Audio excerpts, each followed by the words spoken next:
Hi hello అందరికీ నేను మీ lily కిరణ్ని. ఈరోజు నాకైతే ఒక ఫ్రెండ్ చెప్పింది, ఎప్పుడూ కూడా రూమ్లో మంచిగా స్మెల్ రావాలి, ఎంత తడి పెట్టినా సరే ఏంటో మంచి స్మెల్ రావట్లేదు, ఏంటి అని అంటే మా ఫ్రెండ్ తను చెప్పింది ఏంటంటే, ఏం లేదు మనకి పూజ స్టోర్ ఉంటుంది కదా, అక్కడ జవ్వాది పౌడర్ అనేసి 40 రూపీసే ఉంటుంది.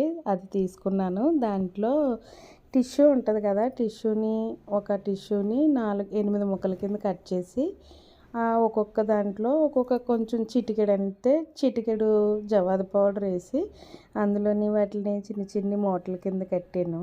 ఆ కట్టినవి ఏంటంటే ఒక్కొక్కటి కూడా మనం బీరువాలోని బట్టలు ఉంటాయి కదా, బట్టలు కూడా కొంచెం ముక్కు కొంపు లాంటి స్మెల్ అది వస్తుంది కదా, అది రాకుండా ఉండాలంటే ఆ బీరువాలో పెట్టుకొని పిల్లల బట్టల దగ్గర, తర్వాత ఆ పౌడర్ బాటిల్ ఉంటుంది కదా, ఆ బాటిల్లోని కొద్దిగా వంట సోడా వేసి బాగా కలిపి ఒక టిష్యూని అది ఒక ఫోల్డ్లోనే పెట్టి, ఏదైనా చిన్న రబ్బర్ బ్యాండ్ లాంటిది ఏదైనా ఉంటుంది కదా, దాన్ని తీసుకుని దాన్ని క్లోజ్ చేసి రూమ్లో పెడితే మంచి స్మెల్ వస్తుంది.